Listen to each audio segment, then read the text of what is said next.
इन शराबों से रिश्ता मेरा खास है, इन शराबों से रिश्ता मेरा खास है। तुझे बेवफा कैसे कहूँ, तुझ पे वफा भी आज है।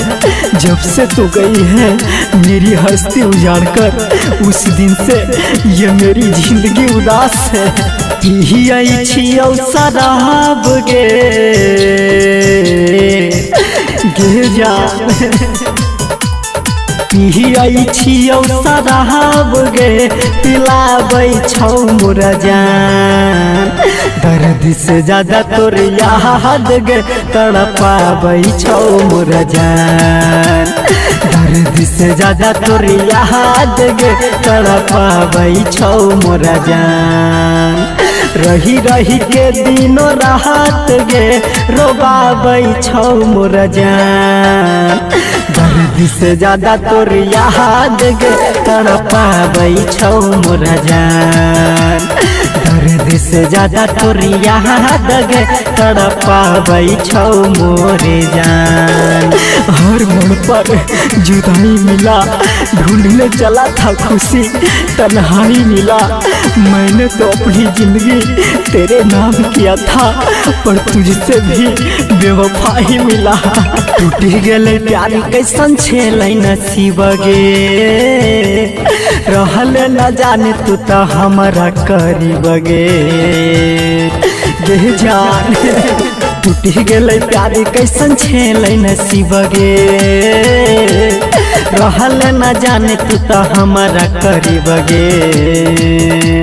कैरा देहले तू नीला हम गे, कैरा देहले तू नीला हम गे। छूट जाई तो सुन परान, दर्द से ज्यादा तोर याद गे, तड़पाबै छौ मोर जान। दर्द से ज्यादा तोर याद गे, तड़पाबै छौ मोर जान। दिल है कोई पत्थर नहीं, दिल है कोई पत्थर नहीं, इतना चोट क्यों देते हो। तुमने तो बिखेर दी एक पल में मेरी जिंदगी, फिर भी मेरे रोने के वजह तुम ही होते हो, तुम ही होते हो।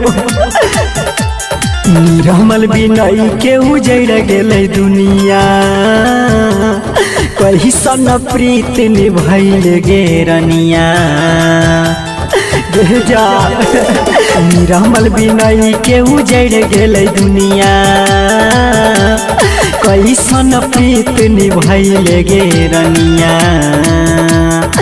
सके जोगी सदा तो हो सके, फन गो गुमान रह के, बिखर गेलै अरमान।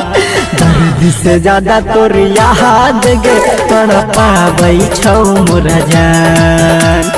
दर्द से ज्यादा तोर याद गे, तड़पाबै छौ मोर जान।